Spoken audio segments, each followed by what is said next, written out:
Bem-vindo ao Rescue Cast.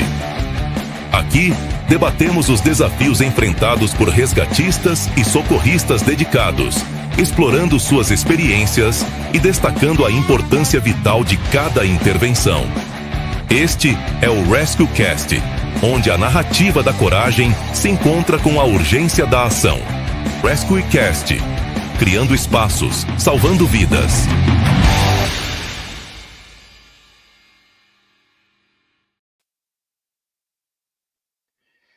Salve, salve, amigos! Bem-vindos ao Rescue Cast, criando espaços, salvando vidas. Mais um grande episódio do nosso canal, alusivo ao mês das mulheres, nesse março, com uma ilustre convidada que vai trazer um pouco da sua história aqui para você, nosso seguidor, nosso apoiador, que estuda o resgate veicular, que gosta dessa parte operacional e de tudo aquilo que envolve as atividades de atendimento de ocorrências nas ruas aí, nos muitos rincões desse estado e desse país. Bem-vindo, Beto, ao episódio número 54. Olá, meus amigos, mais um prazer estar na presença de vocês e dessa nossa convidada aí que diferente da Coronel, que foi a última convidada, trabalha no serviço operacional, né? Então, já deve ter atendido de tudo um pouco, ainda mais na região que ela atua.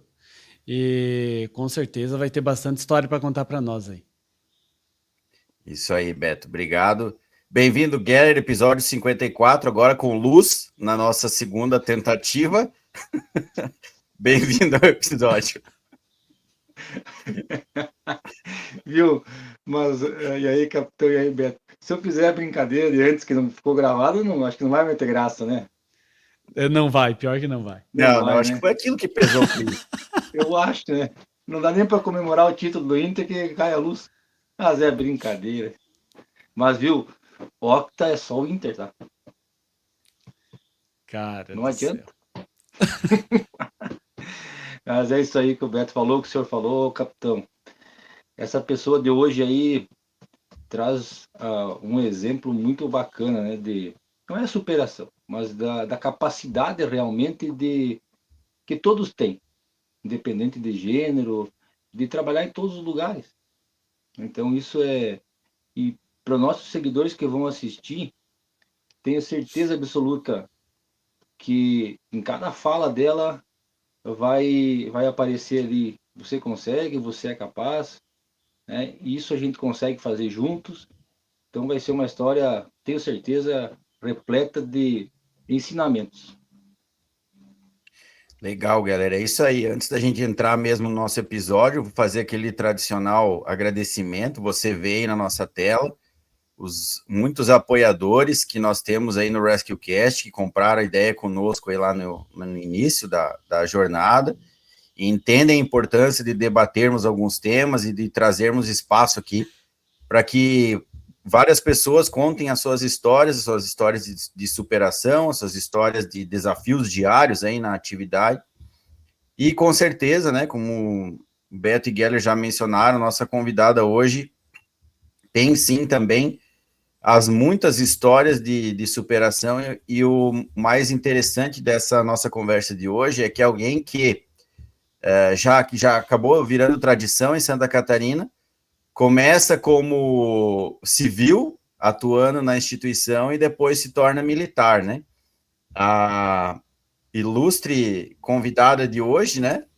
Ela começou como bombeira comunitária na sua atuação e cresceu ao longo dos anos na carreira, né? Nós temos muitos exemplos aqui em Santa Catarina também de guarda-vidas civis, né, que começaram nesse processo. Temos muitas pessoas que iniciaram com essa possibilidade, né, de ser bombeiro comunitário, de atuar na atividade operacional. E algo que a gente já está começando a perceber, né, que é um momento importante para que tenham a adaptação com o serviço e percebam se é aquilo mesmo que querem fazer para os próximos 30 anos, né? E a nossa convidada tem isso. A nossa convidada de hoje, que eu dei uma seguradinha aqui na inserção, porque eu vi que ela acabou tendo um probleminha de conexão, mas agora entra aí adicionado no nosso palco, Maria Elisa Esser Koppel, a Cabo Maria Elisa, do CBMSC, quem a gente dá as boas-vindas aí. Elisa, obrigado por ter aceitado o nosso convite, obrigado por tirar um pouquinho do teu tempo aí corrido de mãe, de integrante de guarnição, de atleta, para vir conversar conosco um pouquinho aí. Bem-vinda ao episódio número 54. Eu que agradeço, né, a oportunidade de estar aqui. E vamos nessa. Pode mandar bala. Beleza. Hoje os problemas técnicos aí nos pegaram, né? Primeiro o Gary ficou sem luz, aí depois a gente estava começando aqui. Cadê a Elisa? Caiu a Elisa, mas tá de volta. Isso aí é castigo, tá? Isso é castigo pelo bullying sofrido no último episódio. Isso é castigo para vocês. Isso aí tá passando um vírus. Isso aí é vírus que o Alberto tá passando para nós. É isso aí. Elisa, naturalmente a gente começa os episódios perguntando quem é a pessoa, né? E você, como a gente falou até nessa parte de introdução, você já tem uma larga experiência dentro da corporação, mesmo antes de ser militar, né? Mas conta um pouquinho aí, quem é você, quem é a Maria Elisa, antes mesmo de ser a profissional que decidiu ser bombeira? Então, eu me chamo Maria Elisa, né, já foi apresentada, tenho 34 anos, eu sou natural aqui de nasci em Florianópolis, mas cresci e a minha vida inteira morei aqui em Santo Amaro, a cidade que eu trabalho atualmente, né? Isso foi um grande marco para mim, que eu queria voltar para minha cidade, trabalhar aqui. Eu sou mãe, como o capitão já falou, esposa, né? Também casada com um bombeiro militar, já teve aqui, o Subdirceu. E nas horas vagas, me aventuro como atleta amadora. Tenho também alguns corres por fora ali, trabalho com fermentação natural, pães, enfim. Não paro, né? Quando eu não estou no quartel, eu estou envolvida com alguma outra atividade. Mas acho que a minha maior característica é essa, de não conseguir ficar parada, né? Eu sou essa pessoa que está sempre procurando alguma coisa para me mexer, para me envolver, para participar. E eu acho que é isso. Legal. Elisa, um abraço para ti aí, né? Então, um aperto de mão pro Subdirceu, não vou dar um abraço nele. Não, é uma brincadeira. Um parceirão nosso aí que nos ensinou aí, parceiro de escola, 2006. Ele deve ter contado muito caso para ti aí. Bastante. Mas, olha só, nessa tua peregrinação aí dentro, até chegar no bombeiro militar, tem a parte de bombeiro comunitário. E são vários sentimentos de pessoas que entram, que acessam o bombeiro comunitário. Consigo falar isso com um pouquinho mais de propriedade agora que estou sendo gestor desse programa aqui no trabalho, e eu consigo sentir isso nas pessoas, nas conversas, né? Uns realmente conheceram por acaso, outros realmente foram influenciados por amigos, parentes, familiares, ou seja, né? E você, conte para nós e conte para os nossos seguidores aí, o que te fez acessar o bombeiro comunitário? Então, vou voltar lá para 98, quando eu tinha 8 anos de idade, né? A minha cidade aqui, ela foi acometida por uma enchente muito grande. E eu nunca me esqueço que eu vi numa rua aqui da cidade, a gente chama de Estrada Velha, Rua Vicente Silveira. E eu vi os bombeiros entrando com bote. Não me recordo se estavam de neoprene, se já existia esse equipamento ou não, mas eu vi eles entrando com bote para salvar pessoas naquela rua. E essa enchente, ela me chamou muito a atenção, me marcou muito, porque dizimou a cidade e muitos parentes, amigos, praticamente todos os meus familiares tiveram água até o teto da casa, então eu era muito nova, né? Era criança, e isso me marcou demais. Eu lembro que eu fui para casa da minha avó, a gente abandonou nossa casa, e eu vi assim da sacada da casa dela passar árvore, bicho, porque a casa dela deve ser uns 500 metros do rio, assim, né? Mas aí, como encheu muito, a gente via aquela correnteza toda. Enfim, mas voltando lá, eu vi uma equipe de bombeiros entrando nessa rua para atuar, né, para fazer um salvamento, e aquilo me chamou muito a atenção. Eu falei, nossa, que legal. Eu queria ajudar, e eu era uma criança, não poderia ajudar, né? Então, aquilo ali me chamou bastante atenção, e eu sempre tive aquele ímpeto em mim, assim, quando acontecia alguma coisa na cidade, uma tragédia, eu sempre queria saber, mas não por curiosidade, eu queria ver como é que era que as pessoas estavam ali ajudando, e o que elas faziam em resgate e tudo mais. E fui crescendo, né? E daí eu tive um colega de infância, hoje ele também é bombeiro militar, o soldado Tizen, e ele era bombeiro comunitário aqui na cidade. Aí eu fui perguntar ao Tizen como funciona, né? E ele me explicou que tinha que fazer um processo seletivo ali, né? E tinha que fazer o curso e poderia atuar junto às guarnições. Nossa, aquilo ali virou meu sonho, né? Aí fui no quartel, conversei com o comandante aqui na época, era o sargento Moretoni, e perguntei da possibilidade de ter curso, não ter, e ele me informou que, em breve vai ter. Mas não me deu grandes expectativas, né? E nesse meio tempo aí, eu já tinha uns 18 anos, eu acho, já estava fazendo faculdade, e estava entrando no técnico de enfermagem, também queria fazer técnico de enfermagem. Por quê? Enquanto não abria bombeiro comunitário, eu botei na minha cabeça que eu ia ser motorista do SAMU. Então, eu fiz carteira de motorista com 18 anos, ali já com uns 19, assim que pôde fazer o interstício ali da mudança de categoria, já mudei minha categoria para a categoria D, porque eu sabia que tinha que ter a carteira de habilitação, e estava no técnico de enfermagem.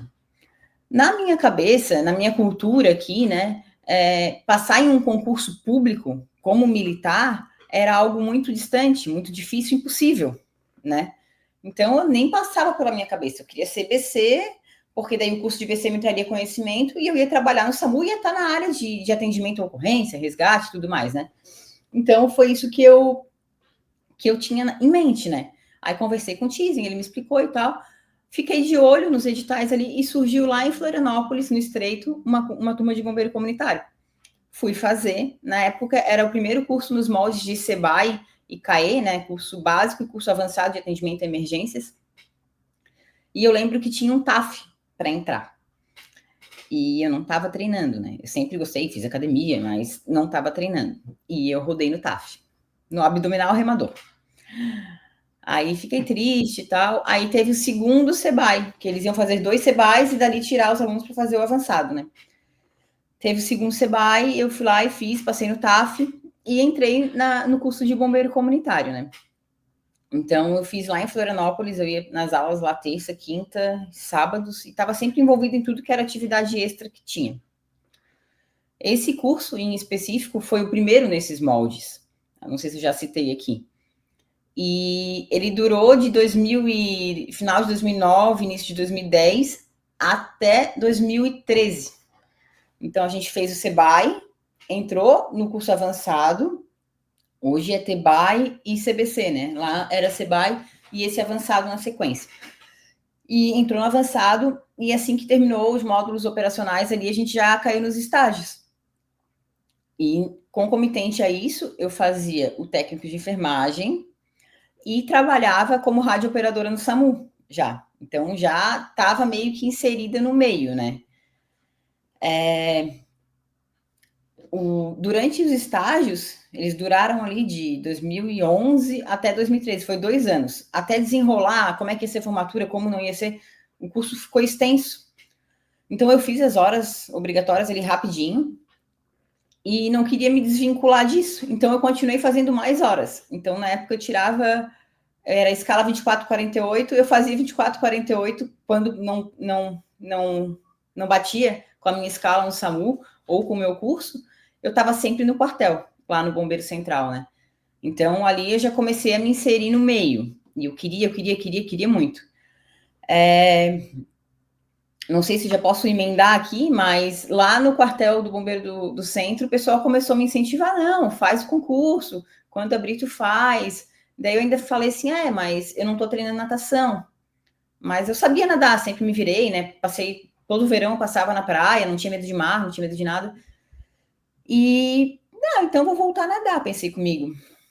E fui para casa um dia até que eu me enchi o saco. Eu falei assim, não, eu vou largar o técnico e eu vou estudar e treinar. Pro dia que abrir um concurso, eu vou estar apta, porque eu já tinha o trauma lá atrás de não ter passado num TAF para BC. Então eu pensei, o meu maior desafio, além do intelectual, é o TAF.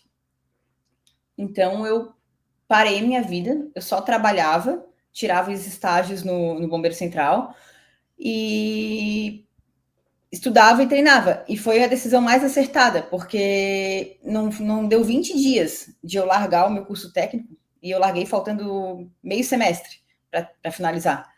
Não deu 20 dias, eu abri o concurso. Ô, Elisa, deu um cursão de bombeiro comunitário, então, né? Porque 2 anos fazendo o curso de bombeiro comunitário. Pós-graduada. Tá louco, Beto, cara. Ô, Beto, a Maria Elisa falou ali que achou que não sabia nadar, mas não tinha medo de mar. Então já tá melhor que nós, cara. Ah, com certeza. Eu tenho medo de tomar banho sozinho. Tu imagina entrar no mar. Elisa, e aí depois que tu fez o concurso do BM, então, tu viu que não era tão impossível como tu pensava que era antes, né? E me diz uma coisa, as tuas experiências anteriores no SAMU, quando tu decidiu entrar nessa área, e o técnico em enfermagem também que tu estava cursando, isso te ajudou de alguma forma no bombeiro, principalmente nessa fase inicial da carreira? Trouxe para ti alguma valia dessas outras experiências antigas? Sempre traz, né? A minha experiência no SAMU era radiooperadora, então eu trabalhava o que seria o nosso COBOM, o despacho das viaturas deles, né? Então eu gerenciava ali, eu acho que dava umas 20 e tantas viaturas, porque era Grande Florianópolis inteira, pegava de Tijucas até Anitápolis, Alfredo Wagner, mais avançada, Arcanjo, enfim. Eu acho que trouxe essa experiência de saber o outro lado da moeda. Hoje eu estou aqui na ponta, mas às vezes eu não posso. Essa ocorrência. O COBOM, meu Deus, não. Eu sei que lá tem toda uma narrativa, todo um motivo dele estar enviando a gente para uma ocorrência, despachando uma viatura, né? Que não é tão fácil, né? Então, acho que isso me trouxe bastante experiência. E quanto ao técnico, questão do APH, né? Ali não é muita coisa que a gente tem de APH no técnico, mas mais a parte de sinais vitais, anatomia, a gente entende um pouco mais do intra-hospitalar. Então, eu já preparo o meu pré-hospitalar sabendo do que vai acontecer lá no intra, né? Legal. Ô, Elisa, chefe, claro? Só antes eu queria ressaltar um negócio que a Elisa falou e é muito importante, quando ela fala do operador do COBOM, né? Ela falou do SAMU e operador do COBOM. Muitas vezes, e não só os nossos bombeiros, né? A gente vê outras instituições também, muitas críticas aos operadores do COBOM, né? Às vezes por mandar uma viatura em uma ocorrência que às vezes não faz sentido para aquela pessoa que foi atender, ou ela se deparar com a ocorrência na hora ver que realmente não é um caso que deveria ser alocado uma ambulância para ir atender. Mas quem já trabalhou no COBOM, e eu também posso falar que eu já trabalhei no COBOM, a situação lá é extremamente complicada, né? A gente flerta com o erro a todo instante. E a gente sabe que flertar com o erro, quando a gente está trabalhando com vidas a salvar, é extremamente difícil, né? Então, por isso a gente tem que talvez dar um passo atrás e perceber, tentar identificar no outro, né? O porquê que foi enviada aquela ambulância e o que ele estava passando naquele momento em que recebeu a chamada, né? Então, talvez um pouquinho de parcimônia nesse momento seria bem interessante também, né? Sim, foi o que a Elisa comentou, Beto, e eu concordo totalmente, né? Que você conhecer o outro lado da moeda faz você ter mais cuidado ao julgar ou avaliar a decisão que alguém tomou num determinado ponto, né? E sobre essa experiência, Elisa, até continuando, do outro lado da moeda, né? você passa de bombeira comunitária para militar, né? O super curso de BC, né? O intensivão, quase quase uma pós-graduação. Você passa no concurso para militar e faz tua escola, né? Em que ano você se formou e como que você vê essa experiência anterior de BC, né? Em relação ao curso e a tudo aquilo que você viu, né? De certa forma, de novo, porque ampliando alguns conceitos, mas já de uma formação militar. Então, voltando ali na ordem cronológica, né? E quando eu me formei BC, eu nunca me esqueço, eu me formei no dia 21 de junho de 2013. Acho que foi isso. Foi uma sexta-feira. E no sábado eu tirei serviço, primeiro serviço fardada. E na segunda-feira, 24, eu incluí no bombeiro. Então, eu fiquei um dia formada.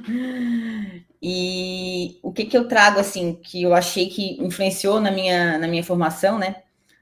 O senhor perguntou ali de quando eu me formei, né? Eu incluí em 2013, mas eu brinco que eu sou igual carro. Eu sou ano 2013, modelo 2014.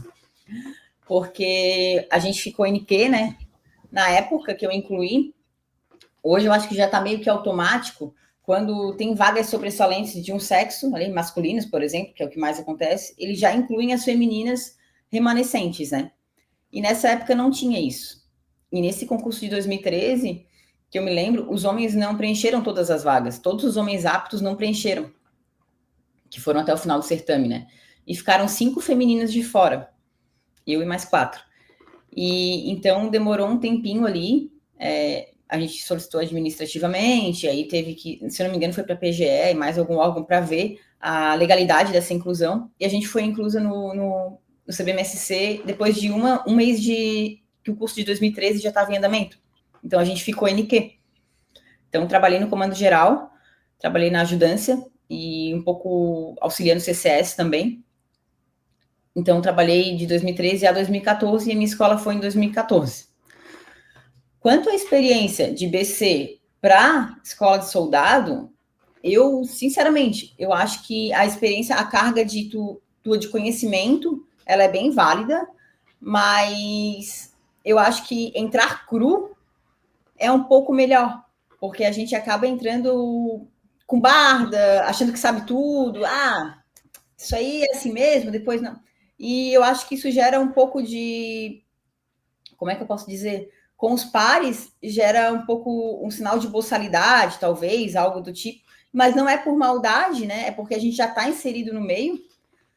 Mas eu acho que entrar cru seria uma experiência diferente. Eu acho que uma experiência mais tranquila, né? Essa é a minha opinião. Entendi. Oi, Elisa, e apesar de tu ter feito um intensivão aí de BC, e duas coisas agora, né? A gente sabe que a formação do bombeiro comunitário tem um regramento, já levando um pouquinho para a parte militar, de comportamento e tudo mais, né? Isso é o que a gente procura ensinar algumas coisas. E aí, esse passo aí que tu deu dentro do bombeiro militar, você sentiu essa diferença gigantesca aí, apesar de já ter esse breve contato, referente a essa cobrança realmente? Diz, opa, peraí, aqui eu tinha cobrança de responsabilidade propriamente dita, né? Eu ia atender o ocorrência, mas peraí, agora eu mudei a cor da farda. Então, tem isso. E dentro disso tudo, qual foi a atividade assim que mais te chamou a atenção lá no início? Talvez tenha mudado isso, né? Lógico, dentro dessa tua carreira, mas lá no início do bombeiro, pô, peraí, essa aqui é o que eu quero seguir agora, né? Formou, agora eu quero seguir isso aqui, quero buscar isso aqui dentro do bombeiro. Tem isso ou não? Teve. O meu maior sonho, depois que eu entrei, depois de já ter feito o curso de BC e me identificar com algumas áreas, né? Entrei do APH e fui migrando para a área do APTR, porque nos estágios eu me identifiquei com isso. Mas quando me tornei militar já na escola, o meu maior sonho era dirigir o caminhão. Não tem. Até hoje eu sou apaixonada, assim. Eu lembro que na escola já dirigia, na época, não sei nem se eu posso falar isso aqui, né? Mas na minha escola tem a instrução de salvamento aquático lá na praia dos Açores. Eles enfiavam meu pelotão no ônibus, Elisa, tá aqui a chave. E eu ia. E o pelotão sozinho, o instrutor já estava lá. Tem instrução de tiro lá no stand de tiro da PM. Lá ia eu levando o micro do centro de ensino. Então, ali já me realizava, né? E quando me formei, eu fui para Operação Veraneio e Navegantes. De Navegantes, fui para Catanduvas. De Catanduvas, eu já estava gestando quando cheguei lá. Então, fiquei um betudo ajudando lá o comandante. Logo me afastei na gestação, tive algumas complicações e me afastei. E quando retornei de licença maternidade, eu fui para São José. Em São José, eu lembro que no dia que eu me apresentei, o comandante falou assim para mim, Elisa, tu quer expediente, né? Imaginou, né? Por causa do retorno da licença maternidade, que eu ia querer expediente. Eu disse, tenente, se puder, eu gostaria de guarnição. Dele, tu quer? Eu disse, quero. Não, então eu vou te colocar na guarnição, preciso de gente na guarnição e tal. E ali começou a minha saga para querer dirigir. Obviamente, existe uma resistência. Naquela época, eu não me recordo de outra mulher estar efetivamente na função de OCV. Eu via mulheres postarem vídeo dirigindo caminhão, batendo uma foto, mas eu não via alguém na função. Tinha, na época era cabo, hoje é sargento Cassandra, que dirigiu o ASO, ali em São José. E eu lembro que quando eu cheguei lá, pentelei, eu sou penteira, não adianta, pentelei bastante, e ela começou a me deixar trazer o ASO no retorno das ocorrências. Passou um tempo, eu mudei de guarnição, e com aquela ideia, eu quero dirigir o caminhão, vou dirigir o caminhão, pentelhava. Pentelei tanto o chefe de socorro que ele, assim, comprou a briga, né? Tá bom, vou te ensinar a dirigir. Não que eu já não soubesse dirigir um carro grande, mas o caminhão do bombeiro ele tem suas peculiaridades ali, né? E o sargento comprou a briga, me botou. Eu acho que não deu um mês, eu já estava na escala como ACV, dirigindo o ABTR 117 na época, que é um caminhão que ele é cambiável, mas não chega a ser um caixa seca, né? Mas tem ali caixa alta e baixa e a simples e reduzida. E eu lembro que quando ele me ensinou, ele falou, Elisa, tu vai fazer todas as passagens de marcha. Eu quero que tu comece na reduzida da primeira, passe para simples, reduza, entra na segunda e por aí vai, né? Então eu tinha que cruzar as marchas, trocar de caixa alta para baixo. Se eu não fizesse assim, ele não deixava eu dirigir. Então eu aprendi já da maneira bem difícil, né? E passando isso, eu pentelei que eu queria dirigir o caixa seca. E fui. Daí, final de semana, ficava no quartel para frente e para trás com a PTR 25, que era caixa seca, até pegar a prática. E daí, fiquei na função que eu sempre quis, que era dirigir o caminhão, né? Lá no início da minha carreira, essa era a minha maior prioridade. Poxa, que legal, Elisa. E eu acho que aqui a gente desmistifica alguma coisa e nada melhor do que ouvir esse relato de uma mulher, porque existe um ledo engano na corporação e é aquela história assim, alguém me falou e eu vendo como verdade, que as mulheres gostam de ficar no setor administrativo. Perdão. Isso é uma mentira. Tem homem que prefere administrativo, tem mulher que prefere administrativo, tem mulher que prefere operacional. Isso varia muito, não existe essa ideia, né? O que acontece é que, às vezes, o próprio homem criava esse tipo de argumento para jogar todas as mulheres no administrativo, né? E eu tenho plena certeza, tu falou da Cassandra, a gente tem a Alice, tem a Cividine, tem no interior do estado, tem várias outras mulheres aí que estão desde o início da carreira em atividade operacional e quebraram, né, barreiras. E eu acho que esse ponto, Elisa, é o mais emblemático, né? Eu lembro até mesmo desses momentos em que houve, inclusive, publicações nas redes sociais da corporação mostrando as mulheres dirigindo as viaturas pesadas, porque era até então algo muito difícil, né? e que certamente você foi uma dessas que desbravou essa linha aí, com algo, né, que a gente pensa às vezes, eu quero ser instrutor disso, quero ser instrutor daquilo. Não, eu quero estar na boleia do caminhão, que é uma das sensações assim mais, acho que eu vejo, né, aquele caminhão pesadão fazendo um barulhão vermelho, cruzando a rua, assim, é uma coisa que mexe com o imaginário de todo mundo, né? Então eu vejo que você quebrou barreiras por essa atuação. E eu imagino que certamente também em vários atendimentos, né, Beto? É isso aí. Não teria como a gente fugir dessa pergunta hoje, Elisa, que alguns convidados a gente foge, que os convidados acabam se restringindo mais para a parte administrativa, né? Mas tu, como desde o início deixou claro que a tua paixão, além de ser motorista do caminhão, que eu posso compartilhar da mesma paixão, eu não posso falar muito dos nossos colegas, dos nossos dois ali, que eu acho que nem sabem trocar marcha num caminhão, mas além de dirigir o caminhão, eles não gostaram muito. Elisa, antes de eu fazer a pergunta, sabe por que eu demorei para aprender? Porque eu não tive a mesma sorte que você. O Roberto era um fominha que não deixava dirigir. Tá aí, ó. Tá explicado. Não, vai lá para trás, vai lá para trás. Tá aí, ó. Pior que eu era mesmo, cara. Não gostava mesmo de dividir a boleia mesmo. Mas, Elisa, todos esses anos no operacional, e a gente pergunta para várias pessoas isso, tem alguma ocorrência em particular que tu possa relatar, que mexeu contigo, ou que para ti tu julga ser a mais importante na carreira? Tenho duas. Eu tenho Ótimo. Uma que foi a que mais me emocionou, vai ser a segunda que eu vou contar. Mas a primeira foi a primeira ocorrência de um grande incêndio que eu peguei, trabalhando em São José. Na época eu trabalhava com meu esposo, e eu lembro que ele bateu no alojamento de madrugada e falou assim, Elisa, incêndio? Mas não tinha tocado boca de ferro lá, né, o alarme. Então pensei, deve ser coisa boba. Me vesti rápido, como a gente sempre faz, entramos no caminhão. O que é? Suspeita de incêndio num depósito. Tranquilo, não tinha tocado alarme, né? A gente entende que não tinha tanta gravidade. E quando a gente sai do quartel, a gente logo desce um morro para pegar a beira-mar de São José e retornar. E esse incêndio era no Queires, no depósito das lojas Queires. Isso foi em 2016, 17, não me recordo exatamente o ano. Mas era 23 de dezembro.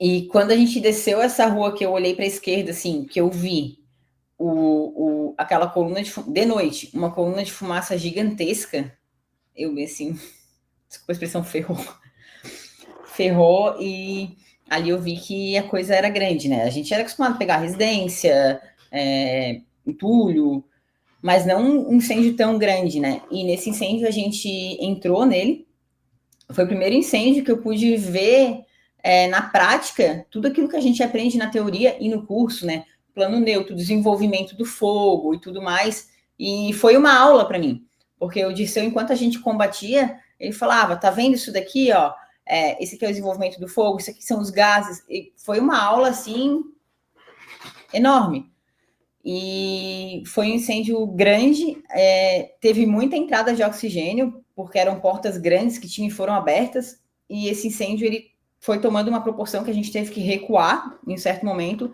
e fazer apenas um combate defensivo, né? A gente conseguiu proteger a loja e os prédios adjacentes, né? Próximos ali, mas o depósito ele foi todo consumido, com colapso da estrutura e tudo mais. Foi um incêndio que eu brinco que durou 2 serviços meus, porque ele começou no meu serviço e quem finalizou o rescaldo foi a nossa guarnição no serviço seguinte, né? Então, foi um dos maiores que eu peguei, em questão de incêndio, assim, e que me chamou muita atenção porque eu consegui ver aquilo que eu só conhecia na teoria, né? Não que não tivesse em outros incêndios, mas ali ficou muito visível todo o comportamento do fogo, né? E a segunda ocorrência foi em 2023, final de 2023,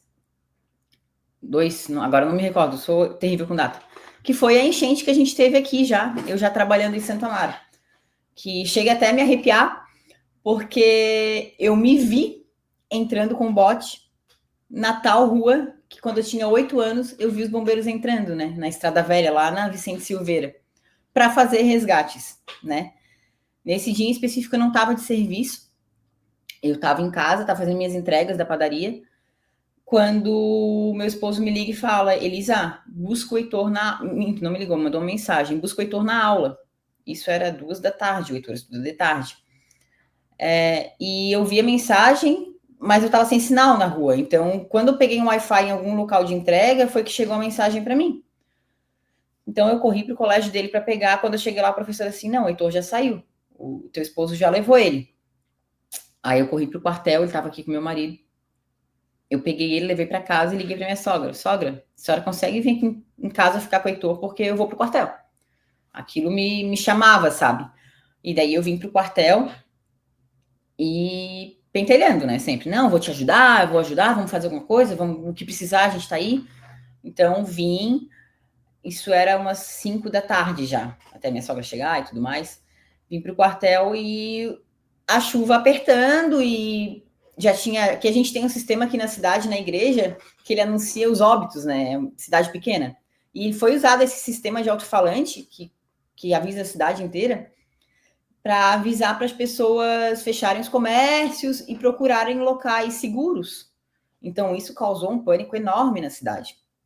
Não um pânico, mas algumas pessoas seguiram essa recomendação e outras, não vai dar nada. Porque seguidamente, a gente tinha ameaças de enchente aqui que não chegavam a se concretizar, né? Então, aquilo ali eu já pensei, o negócio vai ser... E o Dirceu mandando mensagem, vai ser tantos milímetros de chuva, a previsão é muito, muito forte. E vim para o quartel e daí começamos a atender as ocorrências poucas, assim, no início da noite ali. E, de repente, começou a encher. Na época, eu estava preparando a festa de final de ano do quartel e a gente tinha cestas de Natal para dar para todos os colaboradores aqui do quartel, BC, militar, etc. E eu falei, eu vou começar a levantar as coisas deles. Tá maluca? Não vai chegar água aqui no quartel? Eu disse, não, eu vou levantar. E ninguém deu bola. Eu comecei a levantar sozinha as coisas da festa. Obviamente, o pessoal não me deixou fazer isso sozinha e começou a me ajudar. A gente levou tudo para o segundo patamar do quartel. E a gente começou a levantar as coisas do quartel também, né? Todos os equipamentos, as coisas que tinham no andar de baixo, o que a gente conseguiu, a gente subiu. A parte de imobiliário a gente colocou em cima de bloco, coisa, deu uma subidinha também, mas ninguém acreditava. E nisso já eram umas 10 da noite e surgiu uma ocorrência no centro da cidade. E a água já estava quase que no L ponto. A gente tem um L ponto no quartel, que é a parte mais alta da rua. E foi questão de minutos, a água já estava... A gente saiu do quartel com metade da roda do caminhão na água. Não deu 100 metros do quartel, a gente já fez um primeiro resgate de uma família aqui que já estava com água no peito, na casa. E daí a gente virou 36 horas em atendimento, né? Essa ocorrência me marcou, porque o sonho de criança lá de trás, eu estava vivendo aquilo. Foi uma ocorrência pesada, porque mais uma vez eu vi familiares e amigos perdendo tudo. Teve um certo momento da madrugada que o major separou eu e o Dirceu em 2 missões diferentes, então aquilo ali começou a me abalar um pouco, porque eu fiquei preocupada com ele. Eu sei da competência dele e da capacidade dele de querer sempre ir além, e a gente ficou umas 8 horas sem comunicação com ele. Do QG onde a gente estava, ou qualquer outra equipe, ninguém sabia onde eles estavam mais. Eles tinham ido fazer um salvamento, levar oxigênio para uma pessoa acamada, e obviamente nesse caminho eles fizeram vários resgates onde ficaram incomunicáveis, né? Mas na minha cabeça passava de tudo. Então, mas essa foi uma ocorrência que me marcou muito, e eu acho que foi ali que eu vi que eu realizei meu sonho de criança. Que história, hein?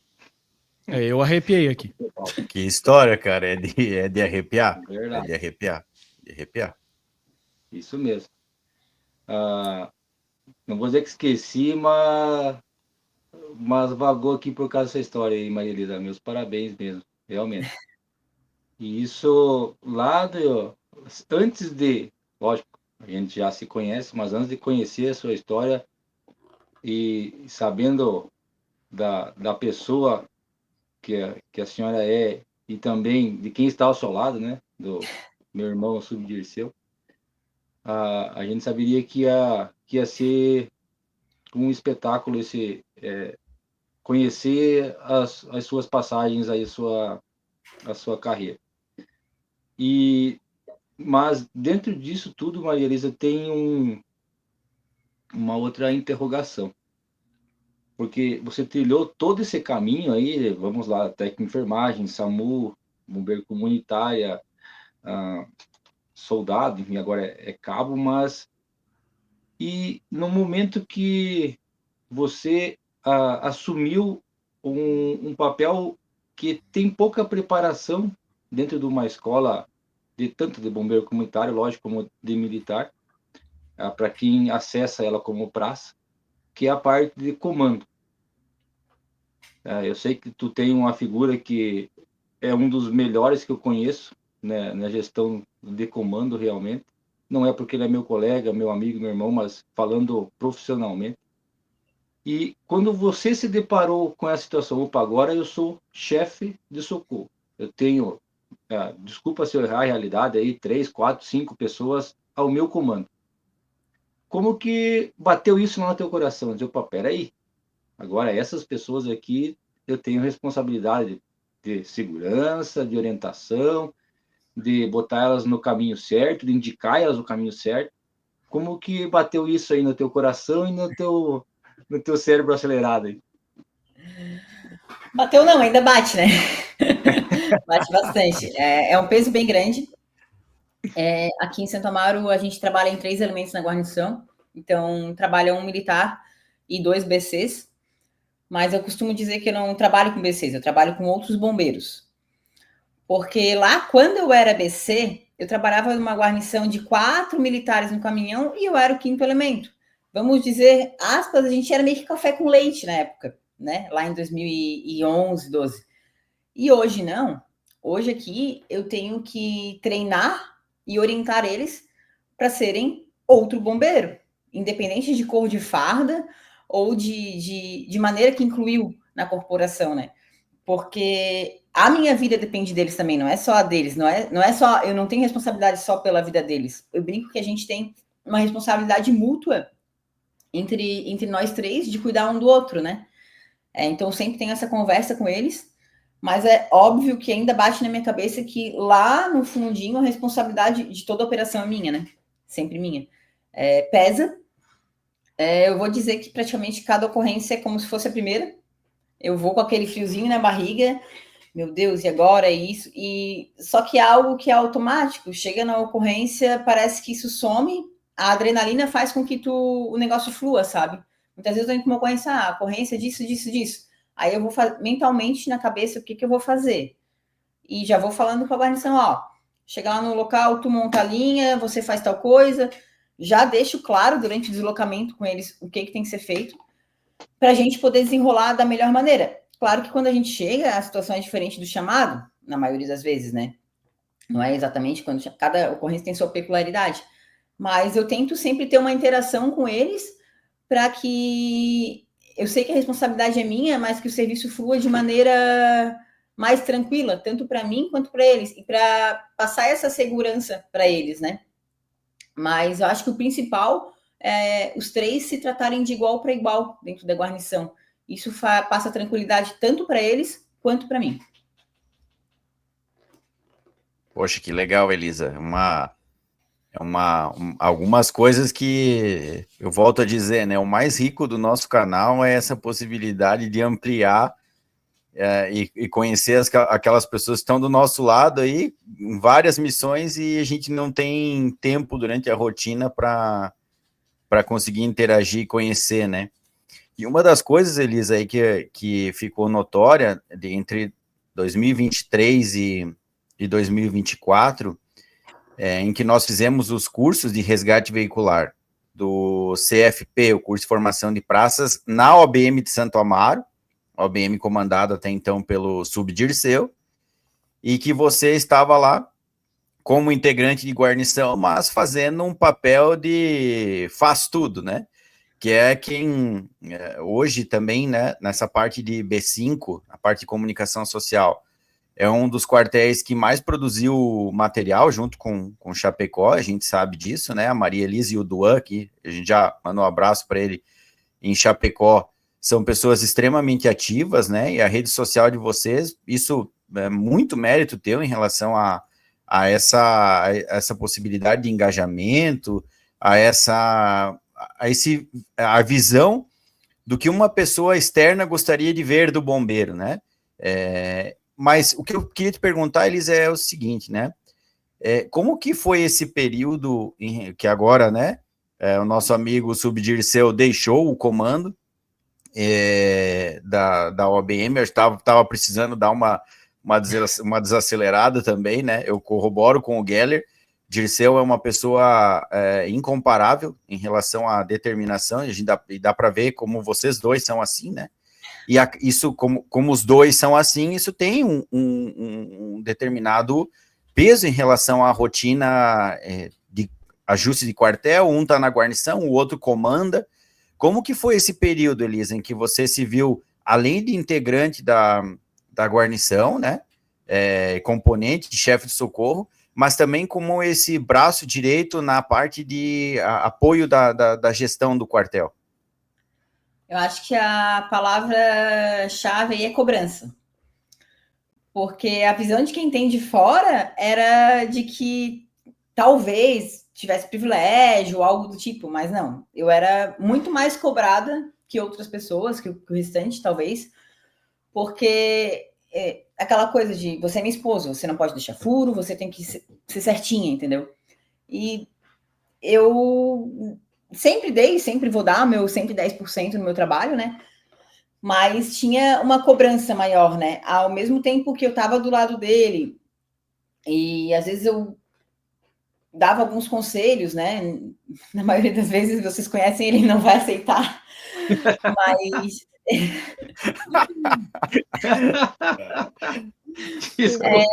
eu tinha uma cobrança maior. Eu me sentia bem mais cobrada, assim. Mas não acho isso ruim. Foi uma fase de um crescimento enorme para mim. Ele me deu oportunidades que eu não tinha tido antes, que foi o B5 e a parte do B3 e coordenação dos BCs, né? Aqui eu, ainda hoje, no atual comando, continuo com essas funções, faço guarnição, B3 e B5. E ali foi uma oportunidade de crescimento. Mas eu sou reclamona e pentelha, né? Então, a cada vez que ele o B5 é teu agora. Ele disse, não quero, não sei o que. Mas aí, dava 5 minutos, eu já estava pesquisando o que eu podia melhorar, o que eu podia fazer. A mesma coisa foi com o B3. Quando ele veio com o curso de BC para mim, eu olhei assim, meu Deus, eu nunca tinha feito a gestão de um curso, né? E eu olhei assim, tá na minha mão, e agora? Não queria. Eu não queria, mas não deu um dia, a ideia foi amadurecendo na cabeça e deslanchou, sabe? Mas eu acho que o maior ali é a cobrança, sabe? E é uma função que ele ficava muito fora de casa também. Então, a gente tem um filho, tem as funções de casa, então sobrecarrega também. Mas um detalhe, né, Elisa, que a gente não pode deixar passar, né, foi que a gente comenta isso como equipe e como instrutores e tudo mais, né, na pressão, no fogo, assim, a gente vê quando uma pessoa quer estar ali e quando ela faz a diferença, né, e eu posso dizer isso categoricamente, que eu já falei isso para o Dirceu. O curso de BC que vocês fizeram, esse último, né, que a gente aproveita para mandar um outro abraço aqui também para o Rubens Biasotto, um dos nossos apoiadores aí da Placaut, da Tecnoauto, que abriu o espaço lá para o curso de veicular com os BCs. Foi um curso espetacular, né? A ponto de que eu acho que é mais um motivo de orgulho, né? Ter sido bombeira comunitária e formar os novos BCs, né? Coordenar essa formação. Então, é uma linha muito bacana, né? Já aproveito para parabenizar, porque perceber, entender essas dificuldades e buscar fazer a diferença e mudar não é fácil. É mais fácil a gente se acomodar com aquilo que tem, que está escrito, né?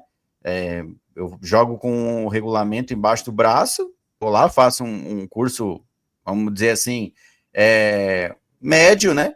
Para não dizer medíocre, vou lá, formo aquilo ali e o pessoal vai atender. Só que como você já mencionou anteriormente, né, de igual para igual, em cima do asfalto, a gente precisa trabalhar confiando em quem está na nossa equipe e vice-versa, né? Então, isso aqui eu acho que é importante a gente enaltecer esse teu papel de determinação para fazer o melhor também. Isso é incomparável. Mas aí sempre vem futuro, né, Beto? E aí? Antes de eu fazer a próxima pergunta, eu não podia deixar de zoar meu grande amigo Subdirceu, né? Que no grupo da coordenadoria de veicular e entre os instrutores existe muita parceria e a zoeira sempre permanece, né?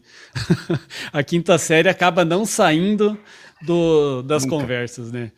A gente sabe que no quartel ele é o comandante, mas em casa quem manda a gente sabe que é a Elisa, né? A Elisa A linha de sub aqui, eu não sei o que acontece. Ele passa no portão, né, meio magnético, cai na hora. A gente sabe que a Elisa acorda às 3 horas da manhã e arrasta ele junto para começar a fazer aquelas delícias, aqueles pães. Depois leva ele pro CrossFit ainda de noite para sugar um pouquinho mais dele. E o bicho tá firme e forte, cara. Eu não sei como ele tá conseguindo aguentar. O bicho tá firme e forte. Elisa, fazendo um paralelo com o teu presente agora, que é essa loucura de serviço. A gente sabe também que tu se dedica bastante à carreira de atleta amadora, né? No fisiculturismo. E aí, mais essa questão dos pães, mais o filho em casa é uma tremenda loucura, né? E para o futuro, o que tu pensa e como você teve o prazer de realizar o sonho da Elisa pequenininha, lá na reserva remunerada, você já se vê a Maria Elisa fazendo algo de diferente? O que a Maria Elisa vai estar fazendo lá na reserva remunerada? Cozinhando. Eu acho que eu brinco com o Dirceu, assim, que quando a gente se aposentar, eu não sei quanto tempo a gente vai aguentar fora do bombeiro, se a gente não vai querer voltar. Talvez CETISP se existir ainda, né? Mas que a gente gosta, ambos, de cozinhar e de produzir as coisas que a gente se alimenta, né? Então, a gente faz pão, queijo, kombucha. Falei que eu quero me aventurar na charcutaria. Eu falei, a gente podia abrir um empório, eu falei para ele. Talvez, como hobby, assim, a gente faça isso quando se aposentar. E curtir um pouco o descanso, né? Sem tanta responsabilidade. Isso aí eu duvido que vocês vão fazer, tá? Mas tudo bem. E a gente sabe, Elisa, até aproveitando, né, que você está na batalha aí estudando pro CFS, né? Você imagina algo para a tua carreira, assim, pô, eu alcancei o CFS. A gente sempre tem essa tendência, né? Eu vou pensar em ser promovido ou pensar em assumir um outro desafio. Já passou pela tua cabeça o comando de OBM também? O fato de eu admirar muito o que o Dirceu fez na carreira dele, né, faz com que eu sempre me espelhe muito nele, né, tanto na parte de gostar de resgate veicular, tá sempre envolvido ali no meio, sempre foi um espelho ele para mim, né, e eu acho que sim, já passou pela cabeça, no final, mais para frente na carreira, né, a gente tem passos ainda a dar, CFS e tudo mais, mas eu acho que é um desafio que eu gostaria de um dia, quem sabe, né, se surgir essa oportunidade, e eu vejo que os passos que eu vou dando de me inteirar em várias áreas contribui bastante para isso, né? E os exemplos, né, que eu tenho perto de mim, né? Mas é um sonho que eu acho que todo militar tem, né? Todo militar tem o sonho dessa... Nossa, cheguei ao comando de uma OBM. Vou dizer que não seja um sonho, mas se um dia acontecer, é algo que eu não vou encarar assim, que bucha. Não, algo que assim, show de bola, vamos lá, vou fazer o meu melhor agora. Entende? Não é um sonho, mas é algo que eu não tenho medo de que se acontecer, eu não tenho dúvidas de que eu vou dar o meu melhor. Eu também não tenho dúvida. Na verdade, eu tenho certeza que se você chegar nessa posição, com base no que tu já fez na tua vida, antes mesmo do bombeiro e na tua carreira, certamente vai tirar de letra, né? Até mesmo você comentou do resgate veicular, a gente já falou um pouquinho aqui sobre ocorrências, né? Quem acompanha sabe, a OBM de Santo Amaro da Imperatriz, ela fica num eixo nervoso aí da BR-282, ela atende ocorrências aí, apoia Rancho Queimado, ela apoia também na região aqui mais próximo da BR-101, e é uma OBM em que as buchas são grandes e meio que com frequência, assim, né? Infelizmente, os sinistros de trânsito com presa em ferragem são vários, né? A gente até tem uma foto bastante emblemática aí de duas mulheres fazendo um resgate veicular, né? Tem fotos que eu acho que esse também é uma das coisas que a gente tem que enaltecer, que é a importância das pessoas boas próximas de nós, né? Porque eu já vi em muitas ocorrências, e já vi muitas fotos, inclusive, do Dirceu, mais na parte atrás, fazendo, digamos assim, um gerenciamento da ocorrência como um todo, e o comandamento da Elisa e de outros integrantes mais na zona quente da emergência, né? E isso às vezes pode parecer clichê, mas eu acho que esse tipo de coisa a gente tem que sempre falar.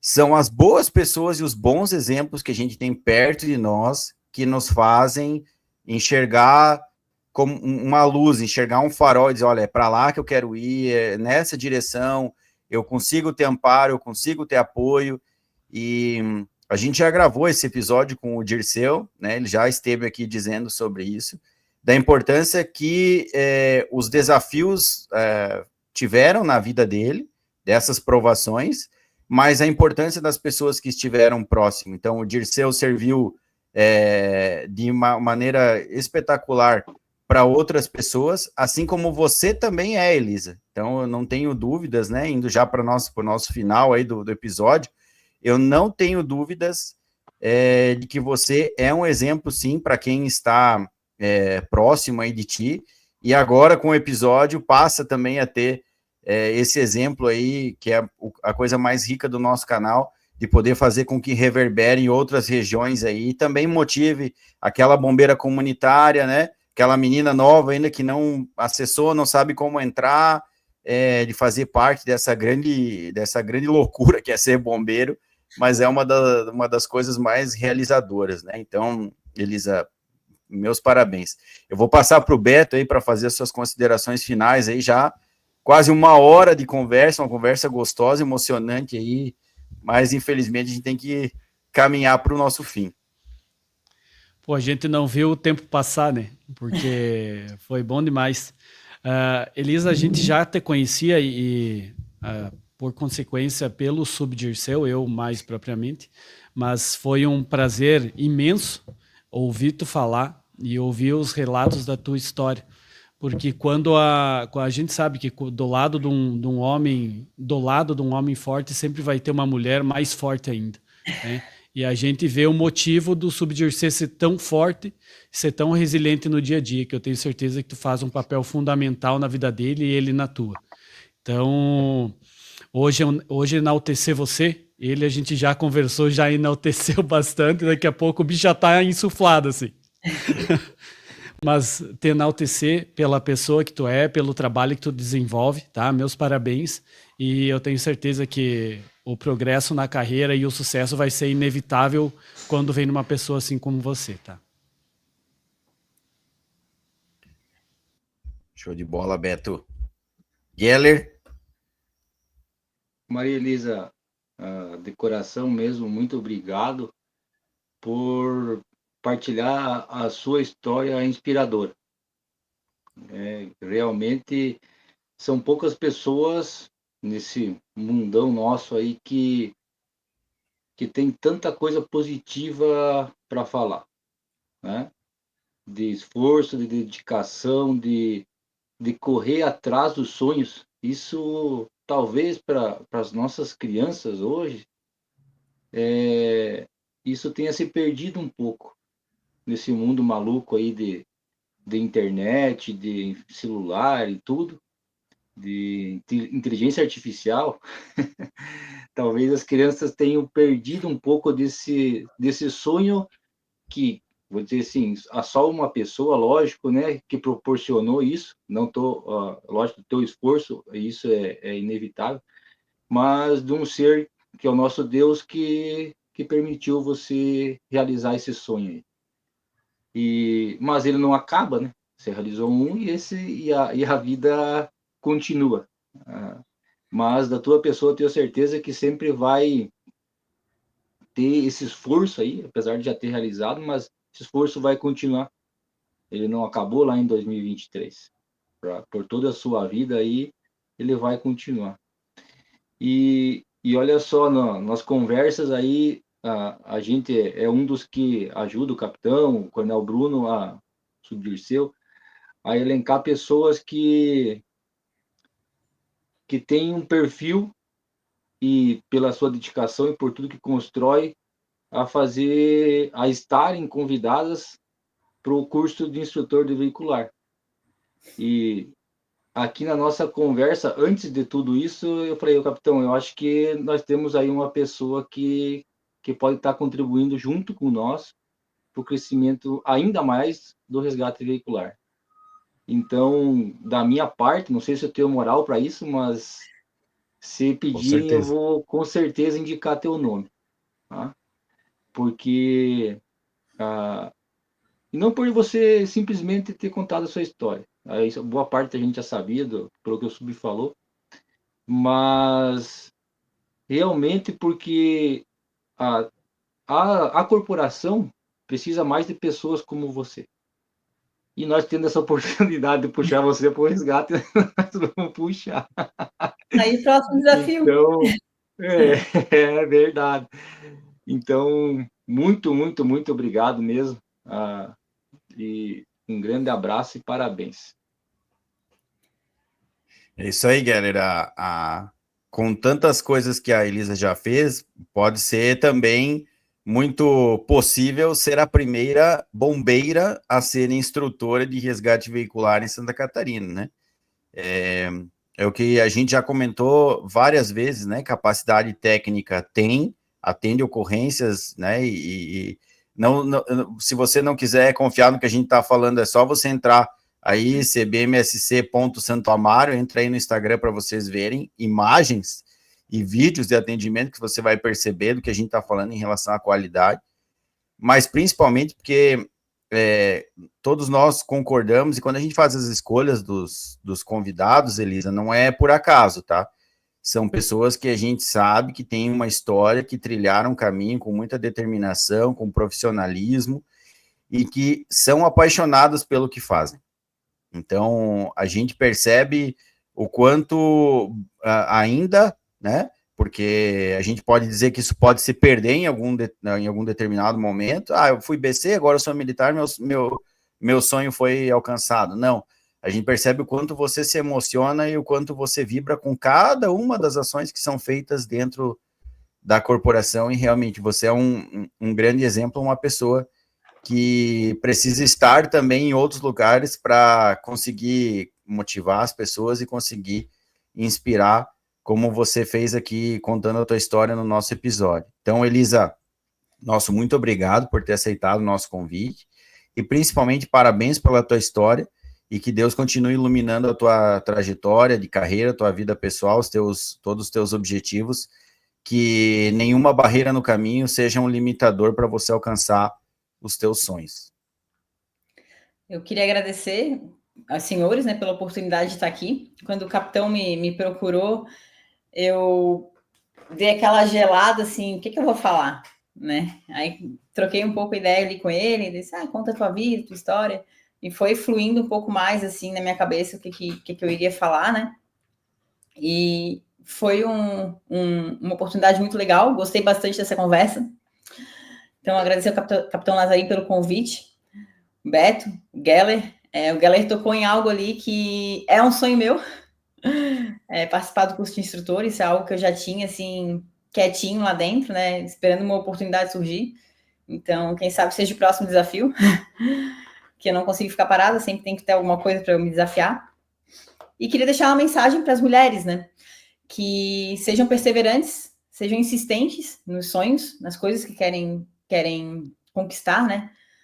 Palavra que eu utilizei comigo ali, né? Sejam pentelhas, reclamem, insistam mesmo, porque cada mulher que entra no bombeiro, cada mulher que ocupa uma posição que se destaque, cada mulher que conquista algo em alguma área operacional, administrativa, que se destaca, ela abre espaço para outras mulheres, né? Eu acho que quando eu entrei lá atrás, em 2013, a gente já tinham várias mulheres na corporação, mas como o capitão falou lá atrás, é expediente, tanto que eu saí da escola com medo de ir para o expediente, eu gostava muito do operacional, e hoje a gente tem excelentes referências em todas as áreas, né? A Coronel, no episódio passado, foi um episódio que eu achei fantástico, tem um exemplo de comandamento, assim, exemplar e humano, né? A gente tem experiências aí operacionais no aéreo, em incêndio, enfim, em várias áreas, e eu acho que cada uma dessas mulheres abre uma portinha e uma oportunidade para que outras possam ser representativas, possam ter oportunidades na corporação e conquistar as coisas que elas sempre quiseram.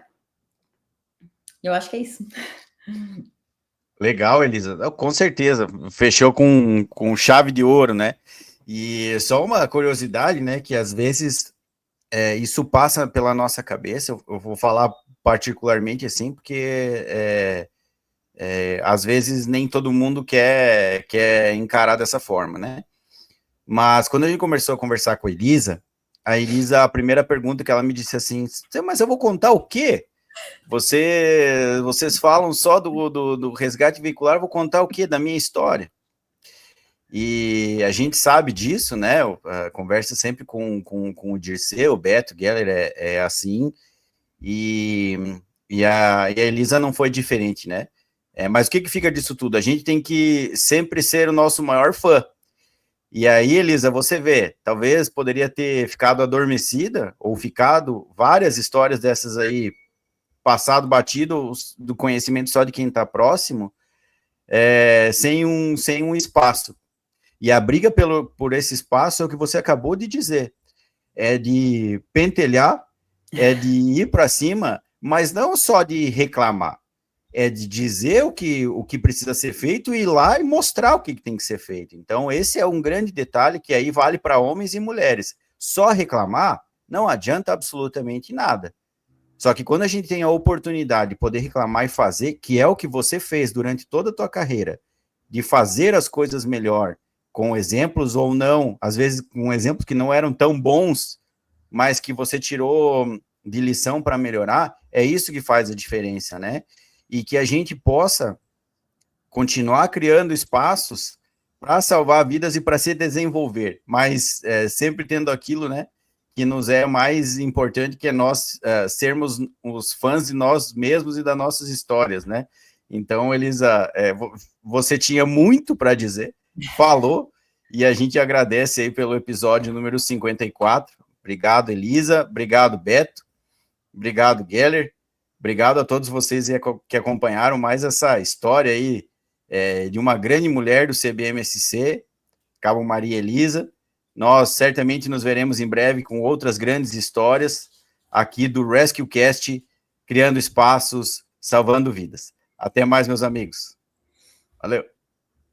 Você acompanhou a mais um episódio do Rescue Cast. Curta e compartilhe nosso canal, porque o conhecimento salva vidas. Até breve.